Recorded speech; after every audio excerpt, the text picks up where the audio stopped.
Silence engulfed the lecture hall as the name the Crescent Belt was spoken. The initial confidence on the faces of the Thal'Xar recruits began to fade, replaced by a mixture of curiosity and unease. A mining ship facing off against a fleet of 200 Thal'Xar warships? The idea itself was ridiculous, even absurd, yet no one dared laugh under Commander Lorak's stern gaze. Yes, Lorak said, enunciating each word carefully, his eyes sweeping over the cadets. A small mining vessel accomplished what no other species has dared dream of in 10,000 years. It defeated us. And I, Lorak, commander of the 13th Annihilation Fleet, am the only one who survived to tell the tale. On the central screen, a three-dimensional image appeared, the vast expanse of the Crescent Belt, where asteroid fields stretched infinitely like colossal rivers of stone. The 200 Thal'Xar warships were arranged in perfect formation, each vessel bristling with devastating weapons, powered by technology far superior to any other race in the galaxy. That was the invincible formation, Lorak said, his voice lowering. Every campaign we've waged began with absolute confidence in our strength. Each ship in the fleet was equipped with energy armor, gravity cannons, and instantaneous tactical calculations via our control nexus. Any enemy who saw us had two choices: surrender or die. But humanity was different. The image zoomed in on a tiny, insignificant vessel. It was an old human mining ship, its dull, silver-gray hull showing its age. It was barely 1/50th the size of a single Thal'Xar warship. No weapons, no shields, no visible sign of any advanced combat systems. Whispers of contempt rippled through the class. A young recruit stood up, skepticism evident on his face. "Commander, how can a mining ship possibly resist a war fleet? Are you testing us with a fabrication?" Lorak didn't respond immediately. Instead, he projected a video recording of the battle, taken directly from his own memory. "See for yourselves. The truth needs no justification." On the screen, the Thal'Xar fleet closed in on the human ship, their gravity cannons charging, glowing with ominous purple light. The order to fire echoed. Massive energy beams tore through space, converging toward the mining ship. But at the last moment, the tiny vessel moved. It wasn't a warp jump or a conventional evasive maneuver. It sped straight into the asteroid belt's core.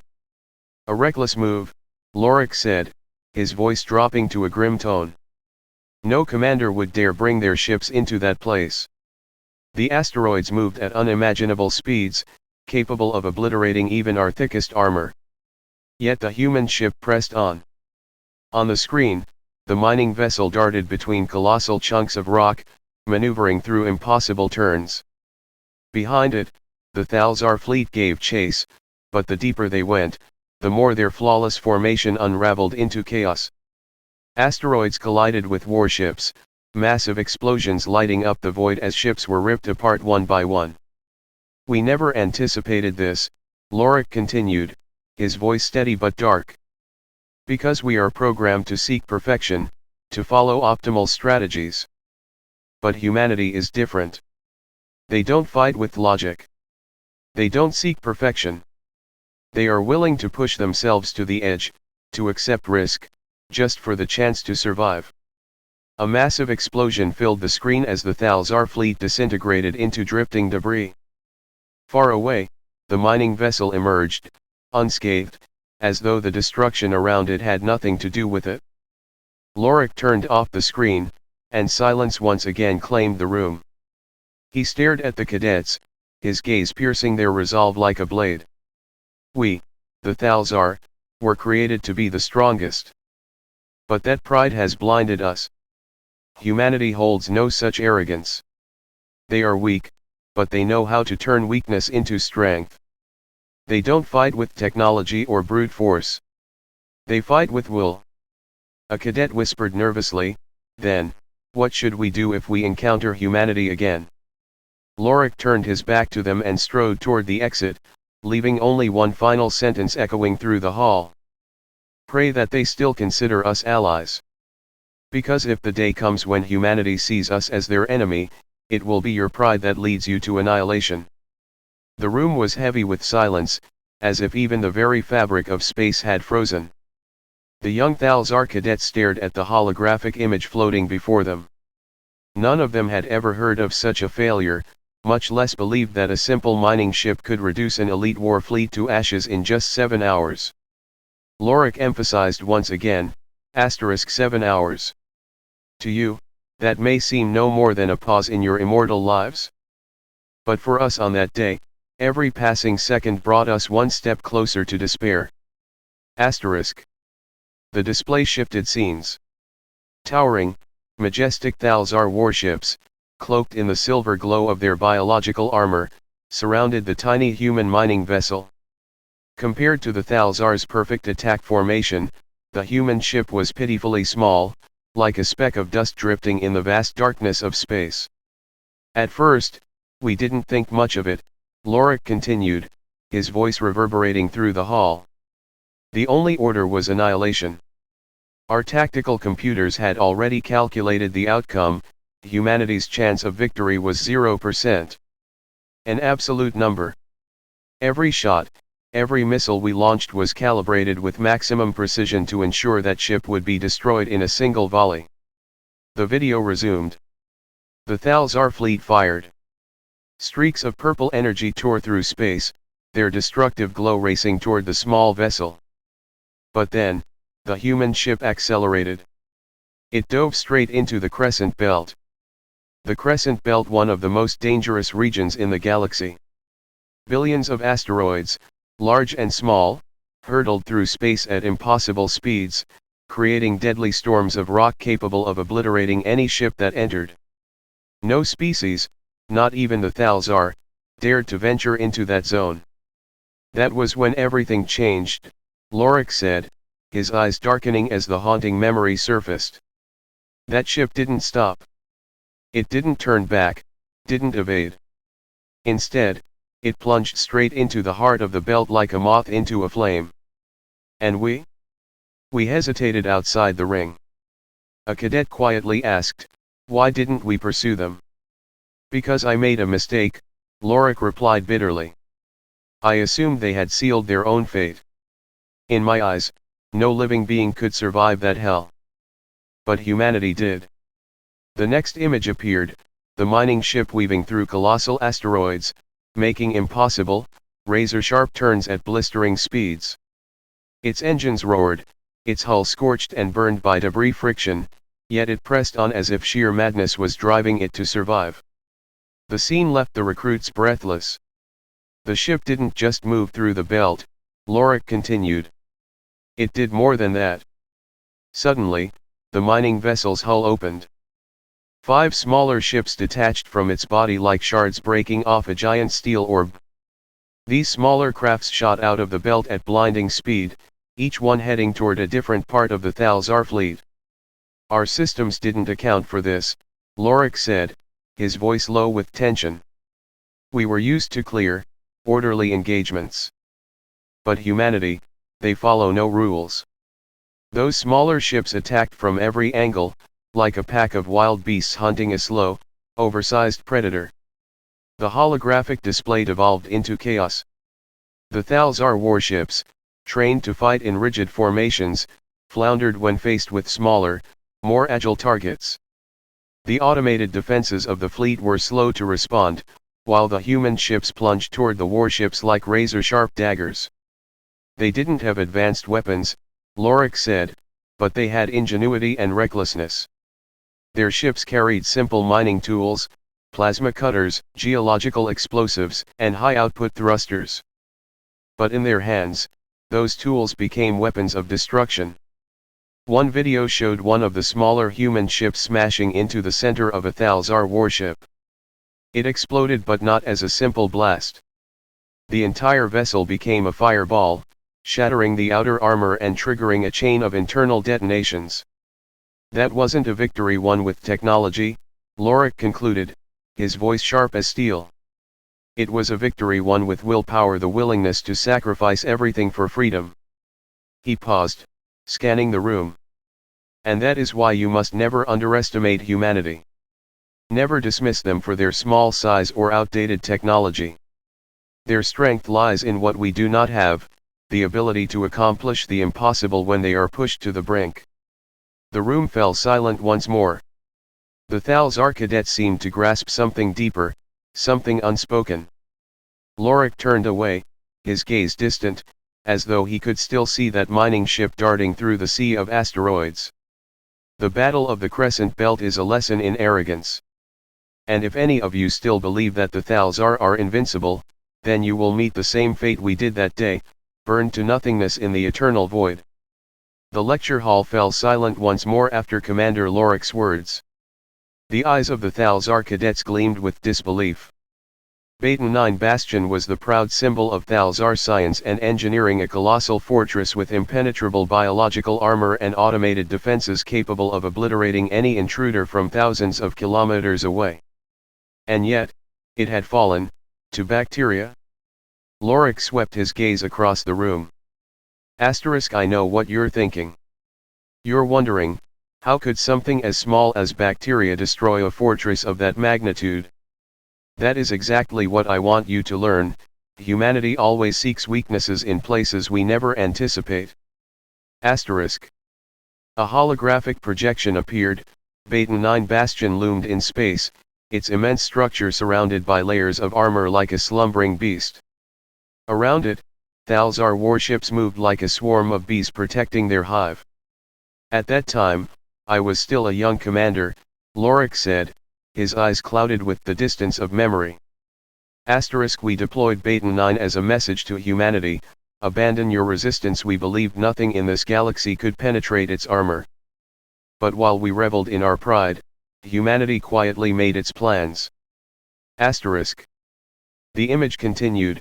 A battered, outdated human transport ship appeared near the fortress.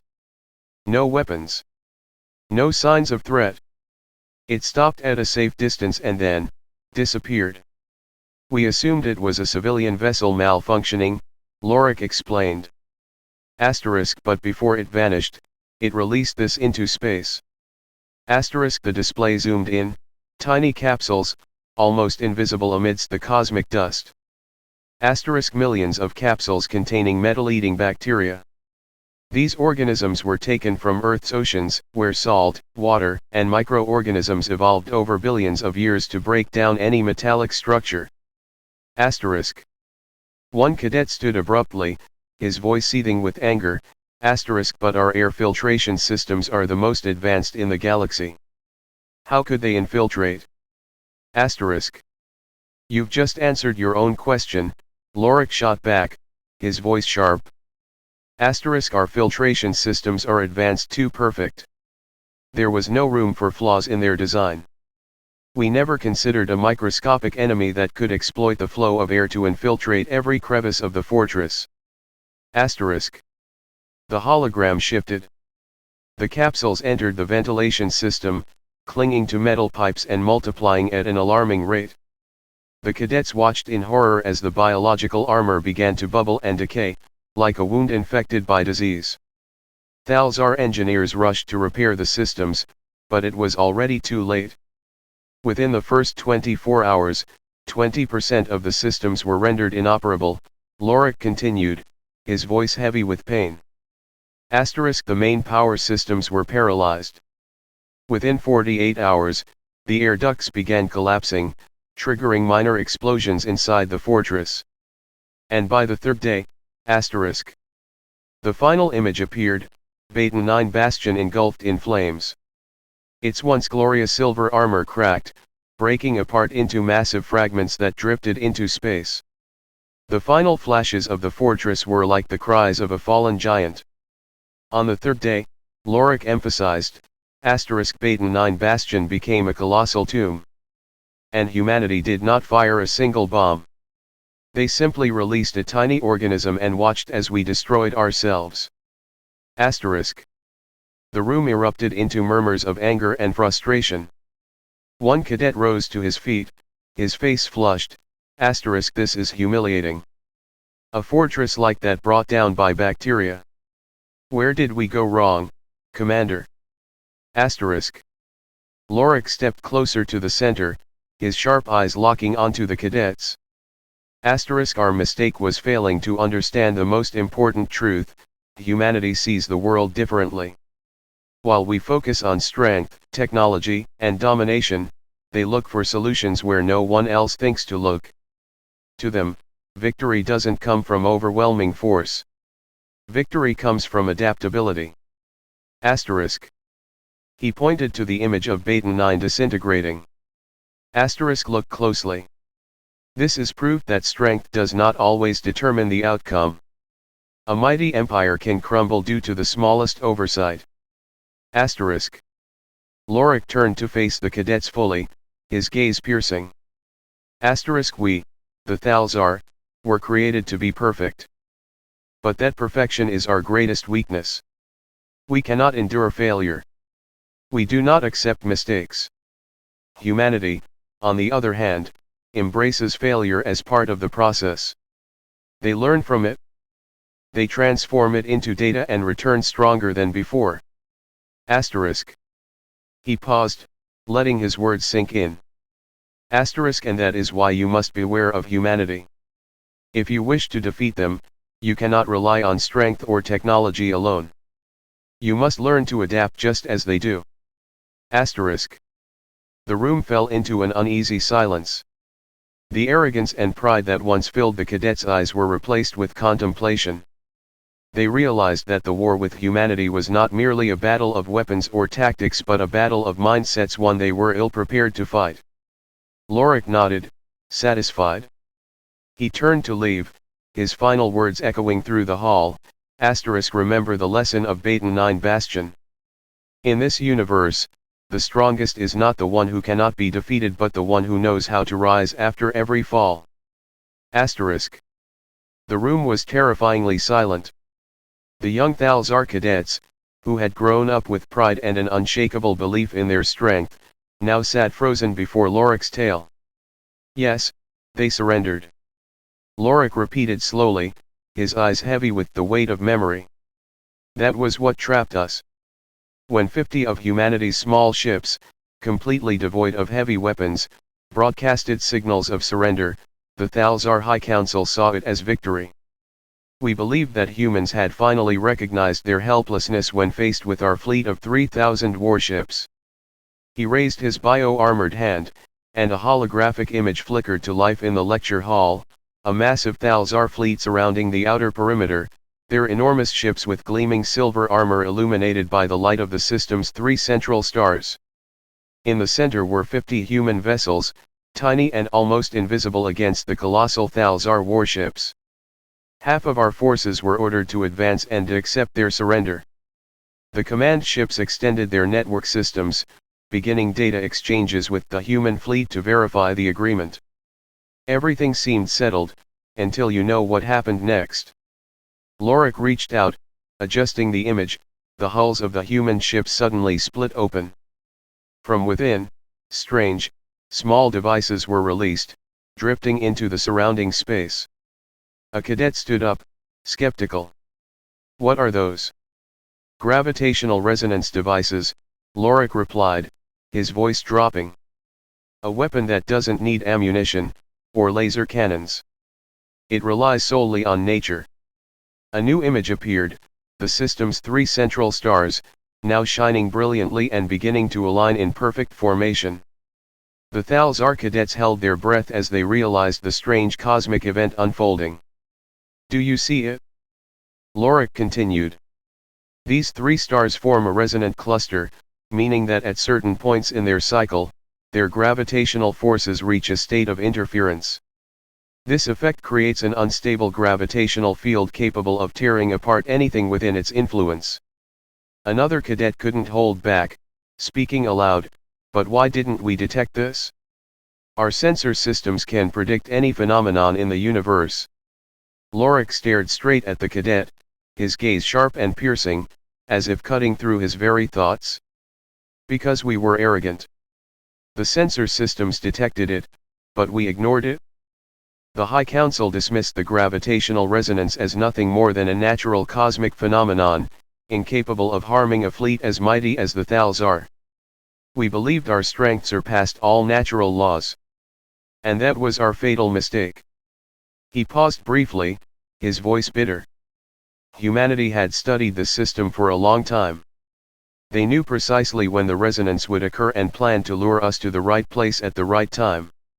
Their devices did nothing more than amplify the gravitational forces of the three stars, creating a dead zone.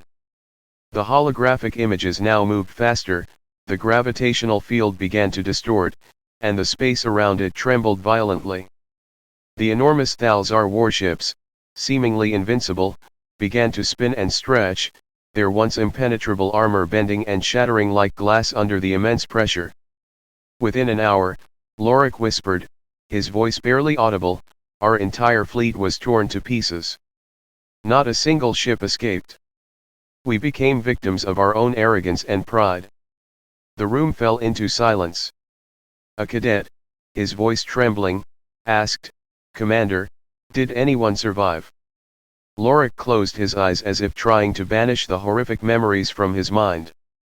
A few smaller ships on the outer edge, including mine. But we didn't survive because they spared us. We survived because they wanted to send a message.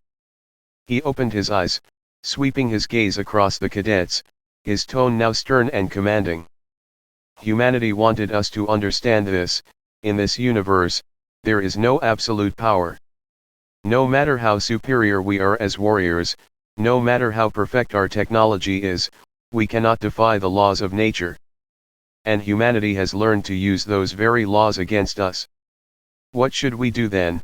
A cadet asked urgently. Lorak stepped closer, his voice echoing across the room like a thunderclap. You must learn to see the universe as humans do. Nothing is absolute, and everything can be exploited as a weakness. Never let arrogance cloud your judgment. Never underestimate the small, seemingly insignificant details. And never judge an enemy by appearances alone.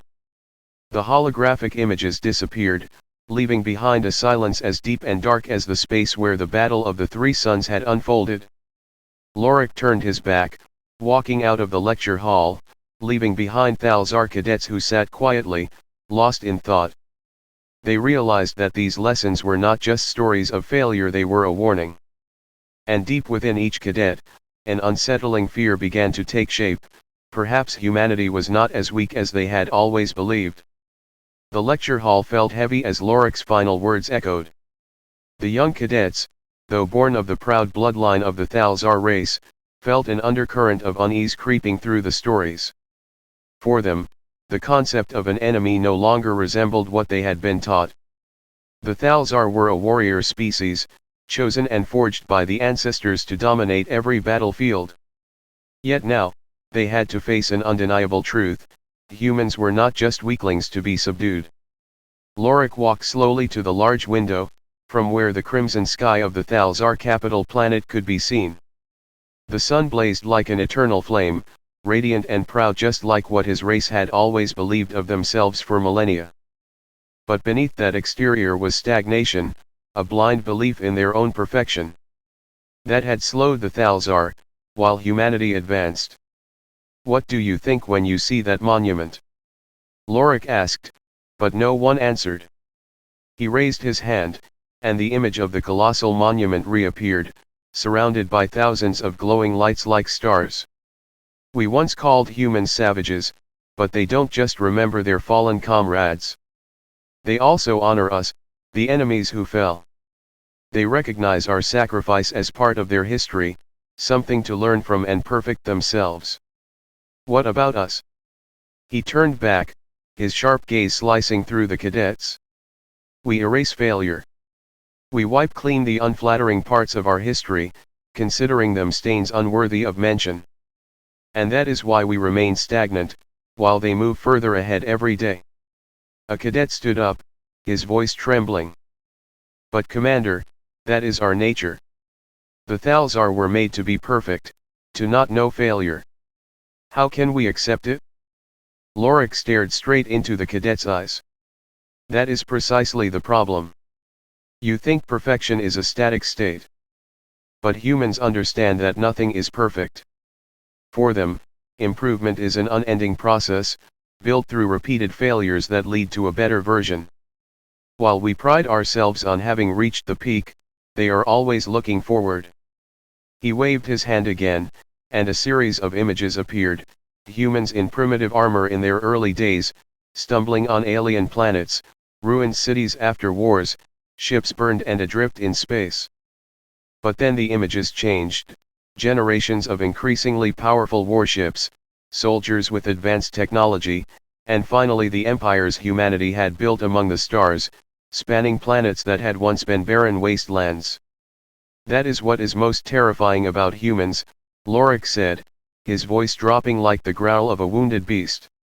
They are not bound by failure or their current conditions. They find ways to break through every barrier, even those of their own making. Even when the entire universe turns its back on them, humanity keeps moving forward.